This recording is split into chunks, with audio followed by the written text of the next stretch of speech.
Halo, apa kabar? Anak-anak kelas 5 yang luar biasa.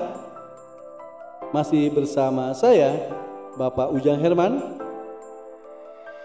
Kali ini Bapak akan menjelaskan dan memaparkan materi tentang pembelajaran tematik, yaitu tema 3, subtema 3, pembelajaran 5.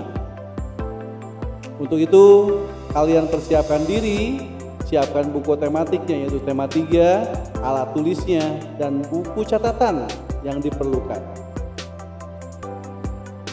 Dan kita sebagai umat yang beriman, sebelum pembelajaran dimulai, marilah kita berdoa menurut agama dan kepercayaan masing-masing.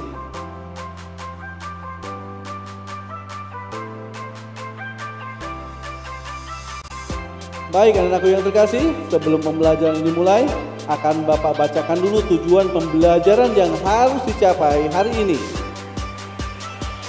Yang pertama, dengan berlatih memperagakan iklan yang dibuatnya, siswa menjelaskan isi iklan dan mendemonstrasikan iklan elektronik. Yang kedua, dengan berkreasi merancang motif batik, siswa mengidentifikasi bahan dan alat serta membuat rancangan karya seni rupa. Demikian tujuan pembelajaran yang harus dicapai hari ini. Baik, pembelajaran kita akan mulai.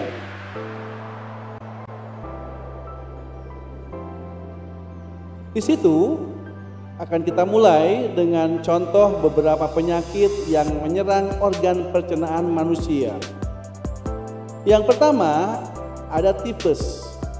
Tifus ini disebabkan oleh makanan dan minuman yang tidak terjaga kebersihannya. Tifus merupakan penyakit peradangan pada usus. Orang yang sering makan di luar akan mudah terserang tifus karena kebersihan makanan di luar tidak benar-benar terjaga. Tifus adalah penyakit menular. Gejala tifus adalah demam tinggi, tubuh menggigil, lemah, dan mual. Yang kedua, yaitu radang usus buntu. Terjadi karena ampas kotoran yang tidak tercerna menumpuk di usus buntu, terutama di bagian umbai cacing. Ampas kotoran yang tidak tercerna tersebut berasal dari makanan yang sulit diuraikan, misalnya biji cabai. Penumpukan kotoran menyebabkan umbai cacing menyempit dan terinfeksi kuman. Akibatnya umbai cacing akan meradang. Gejala yang ditimbulkan adalah tubuh demam dan perut kanan bawah terasa nyeri. Perut terasa mual dan disertai muntah. Kerjasama yang baik menghasilkan hasil yang maksimal. Pada pertemuan sebelumnya, kita sudah membuat naskah tentang keberagaman sebagai modal pembangunan bangsa. Pada pertemuan kali ini, kita akan menentukan perlengkapan pendukung iklan yang akan kita buat untuk mendukung iklan kita. Perlengkapan pendukung bisa bermacam-macam tergantung pada iklan yang akan kita buat. Berlatihlah menggunakan naskah sesuai dengan akting kita dengan sketsa gambar berdasarkan naskah atau storyboard. Gunakan perlengkapan pendukung untuk penunjang penampilanmu. Bersiaplah untuk penampilan di hari berikutnya. Pastikan bahwa saat terampil dirimu 1. Melakukan kontak mata dengan penonton. Nggak boleh menunduk ya. Kemudian tidak menutupi pandangan mata penonton. Yang ketiga, menggunakan suara yang lantang, intonasi yang jelas, serta ekspresi yang tepat dan sesuai. Kemudian menggunakan bahasa tubuh yang baik dan penuh percaya diri. Keragaman tidak menghalangi sebuah bentuk kerjasama. Malah sebaliknya, keragaman justru semakin memperkuat kerjasama. Indonesia sangat kaya akan keragaman budaya, antara lain terlihat pada keragaman seni rupa daerahnya. Karya seni rupa daerah yang terdapat di Indonesia antara lain seni batik, ukiran, dan anyaman. Karya seni rupa di setiap daerah memiliki ciri khas masing-masing yang dipengaruhi oleh kreativitas seniman yang membuatnya, budaya daerah setempat, ketersediaan alat dan bahan baku, teknik yang dipakai, fungsi yang dibuat, serta unsur keindahan.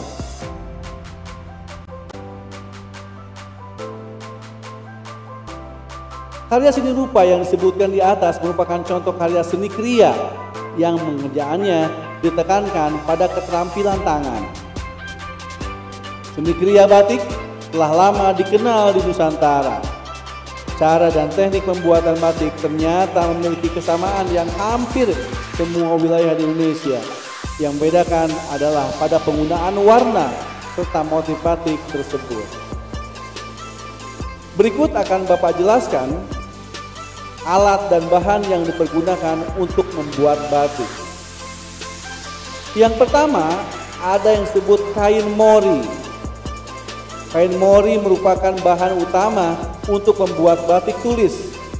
Dan kain ini berasal dari bahan kapas yang telah mengalami proses pemutihan dan memiliki klasifikasi khusus. Kain yang bisa digunakan untuk bahan batik tentunya adalah kain yang mudah menyerap zat-zat pewarna batik. Yang kedua, ada yang disebut malam atau lilin. Berfungsi untuk menahan warna pada batik sehingga bisa memunculkan pola.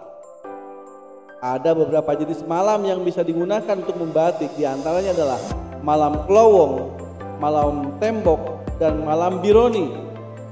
Malam klowong digunakan untuk melowongi atau pelekatan pertama pada motif yang sudah dibuat.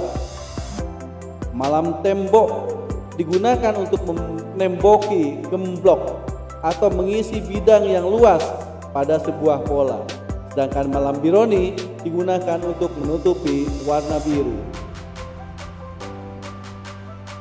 Yang ketiga, ada yang disebut zat pewarna. Untuk pembuatan batik terdapat dua jenis warna yang bisa dipilih, yaitu zat pewarna alami dan zat pewarna sintetis atau buatan. Masing-masing zat pewarna tersebut memiliki keunggulan dan kekurangannya masing-masing.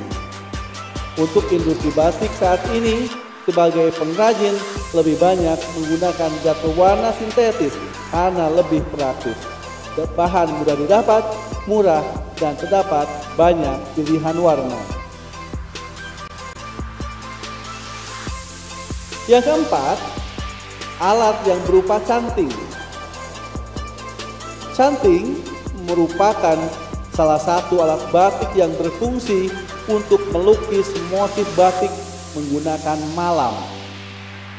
Ada banyak sekali jenis canting yang bisa digunakan. Masing-masing jenis tersebut memiliki fungsi yang berbeda. Ada yang berfungsi sebagai pembentuk pola, berfungsi sebagai isen, atau yang lainnya. Yang kelima, wajan dan kompor kecil. Alat ini berfungsi untuk tempat memanasi malam yang diletakkan di atas kompor. Wajan kecil yang digunakan untuk membatik biasanya terbuat dari aluminium ataupun tembaga. Kompor kecil merupakan alat yang berfungsi sebagai sumber panas untuk melelehkan malam batik. Kompor kecil ini biasanya terdapat setelan yang bisa digunakan untuk mengontrol besar kecilnya api. Pada umumnya para pengrajin biasanya menggunakan jenis kompor minyak biasa. Yang keenam, ada yang disebut gawangan. Gawangan merupakan salah satu alat batik yang berfungsi sebagai penyangga kain saat proses membatik. Gawangan membatik ini bisa dibuat dari kayu ataupun bambu. Untuk para juragan batik zaman dahulu biasanya memiliki gawangan yang diberi motif hiasan pada bagian atasnya.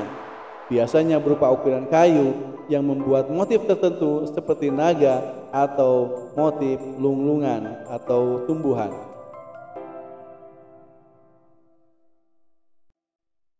Yang ketujuh adalah dingklik. Dingklik merupakan kursi kecil terbuat dari kayu, plastik ataupun apapun sebagai tempat duduk pengrajin. Biasanya memang proses menggambar batik tulis dilakukan dengan cara duduk di bawah tidak dilakukan dengan berdiri sebagaimana yang dilakukan pengrajin saat membuat batik cap.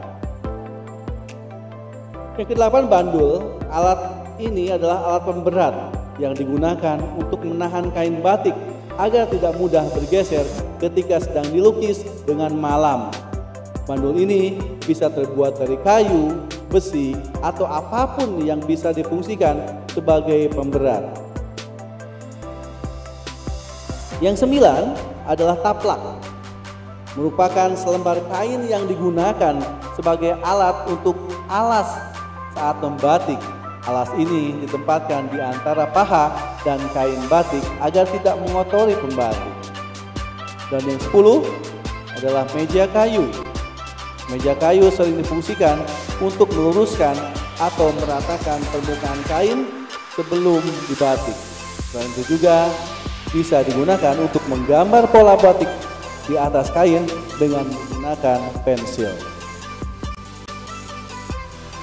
Nah, berikut adalah contoh motif batik yang ada di Nusantara yang sudah terkenal. Yang pertama, kalian kenali ya, ini adalah motif batik Solo Parangkusumo. Yang ini adalah salah satu contoh motif batik Pekalongan. Nah, ini motif batik Cirebon Megamendung. Yang ini adalah motif batik Yogyakarta Ceplok.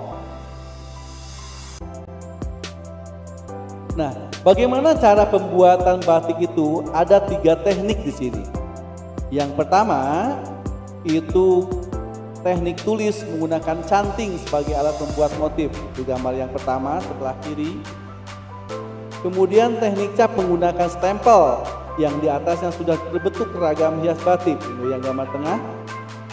Kemudian yang terakhir ada yang disebut teknik cetak atau sablon.